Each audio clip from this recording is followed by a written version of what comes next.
Baik, pada pagi ini Lentera Minggu kami akan dipandu oleh Bapak Yakobus Juwarnendis, ya, Penyuluh Agama Katolik Bimas Katolik Kementerian Agama Kota Pontianak. Silakan Pak Yakobus. Terima kasih.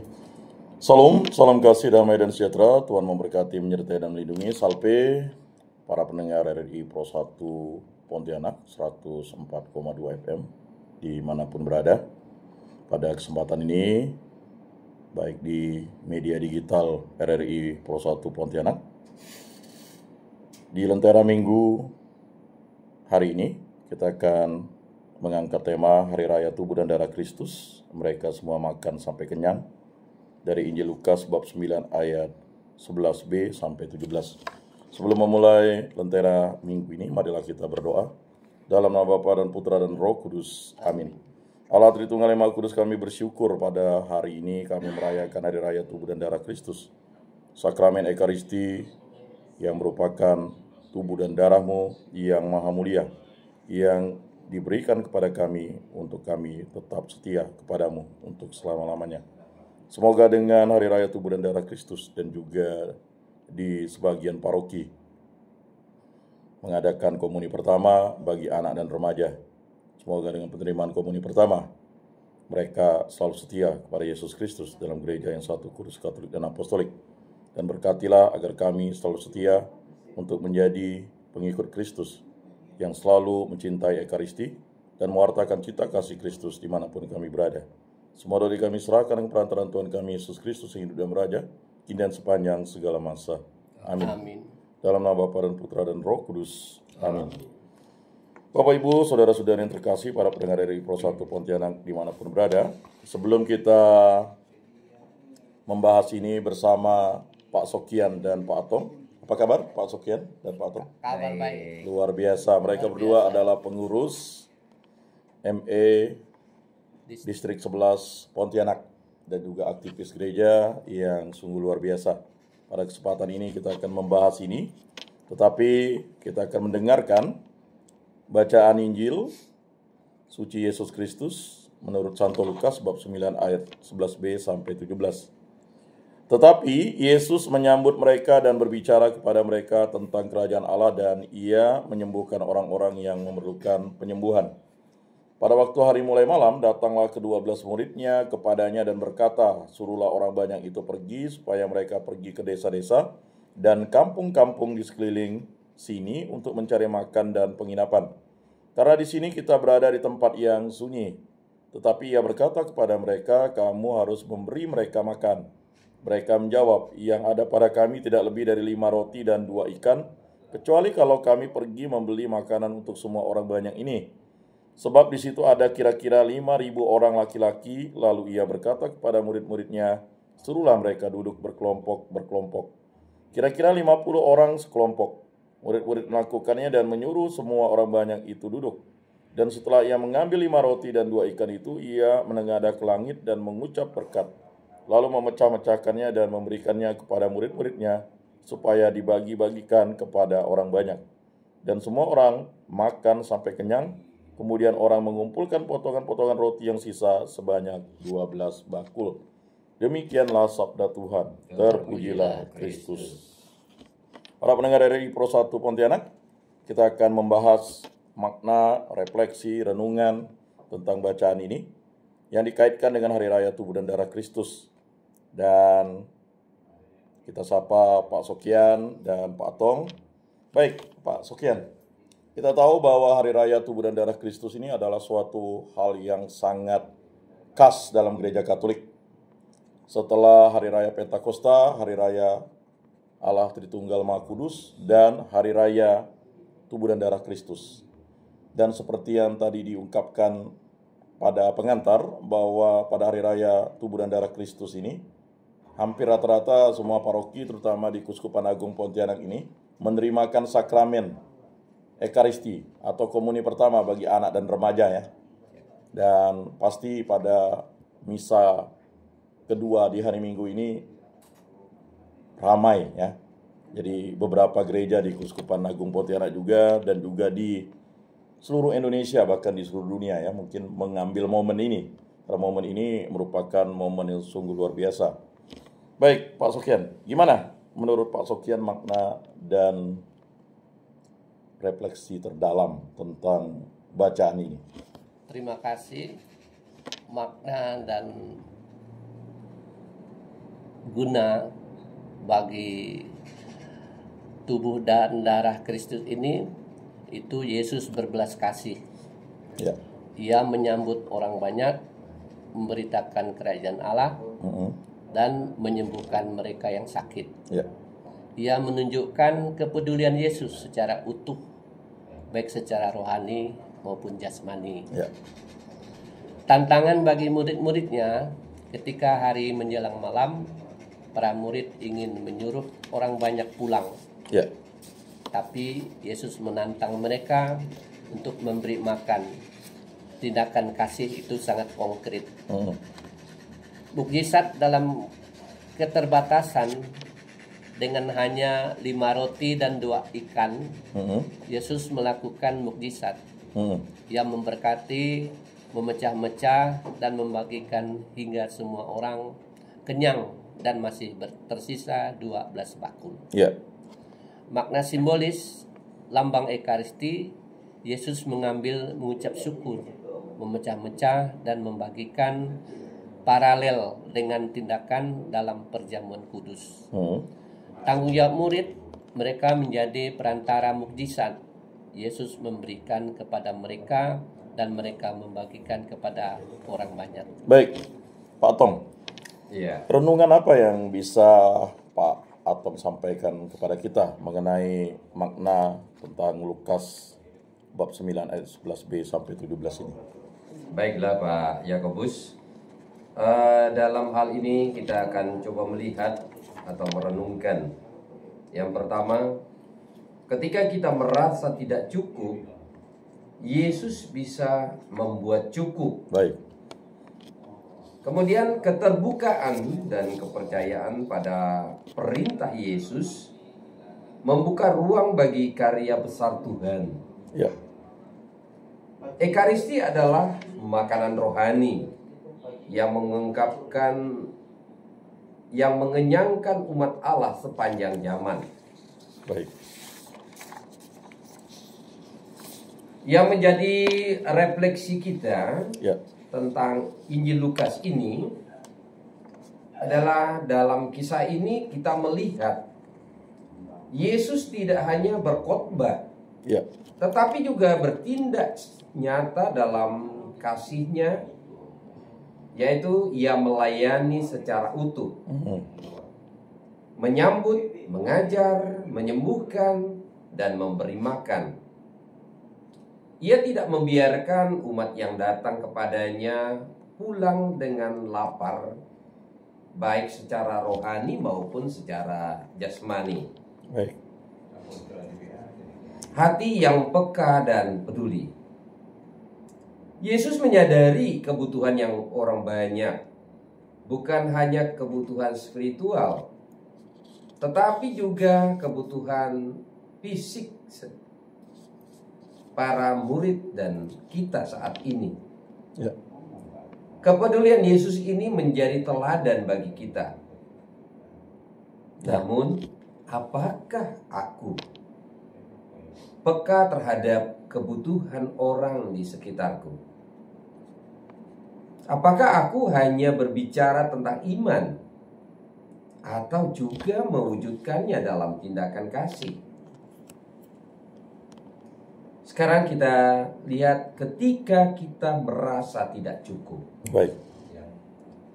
Para murid bingung karena hanya ada 5 roti dan 2 ikan. Ya. Tetapi Yesus justru berkata, kamu harus memberi mereka makan. Ini menunjukkan bahwa Yesus ingin kita tidak hanya mengandalkan kemampuan sendiri, melainkan mempercayakan kekurangan kita kepadanya. Ya. Dalam kehidupan sehari-hari, kita sering merasa tidak cukup, baik tenaga, waktu, uang, ataupun kemampuan. Ya. Tetapi Tuhan bisa bekerja melalui keterbatasan kita. jika kita bersedia mempersembahkannya. Baik. Kemudian kita lihat berkat dalam pembagian. Ya.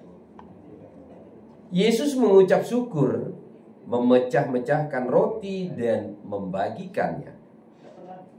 Ini mencerminkan ekaristi, makanan rohani yang Yesus berikan dalam setiap perayaan misa. Roti yang sederhana menjadi berlimpah Ya. karena diberkati dan dibagikan. Hidup kita pun bisa menjadi berkat bila dibagikan. Jika kita menyimpan berkat untuk diri sendiri, nilainya pasti kecil. Ya. Tetapi bila kita bagikan, Tuhan bisa melipat gandakannya. Ya. Sekarang kita lihat keterlibatan para murid. Yesus tidak langsung membagikan makanan kepada orang banyak, tetapi melalui para murid. Artinya, Yesus mengundang kita untuk ikut serta dalam karya kasih dan mujizatnya. Baik. Dalam kehidupan sehari-hari, kita dipanggil menjadi perantara kasih Allah, menyampaikan berkat kepada sesama, bukan menunggu orang lain melakukannya. Baik, luar biasa ya refleksi terdalamnya. Ya, untuk Pak Sokian, makna Hari Raya Tubuh dan Darah Kristus itu apa, Pak? Makna Hari Raya Tubuh dan Darah Kristus itu adalah hari raya ini memuliakan sakramen Ekaristi, Ya. yaitu tubuh dan darah Kristus yang hadir secara nyata dalam rupa roti dan anggur. Melalui perayaan ini, umat Katolik diajak untuk yang pertama merenungkan misteri kehadiran nyata Kristus dalam Ekaristi yang diberikan bagi keselamatan dunia. Ya. Yang kedua, mensyukuri anugerah terbesar Yesus, yakni dirinya sendiri sebagai santapan rohani. Baik.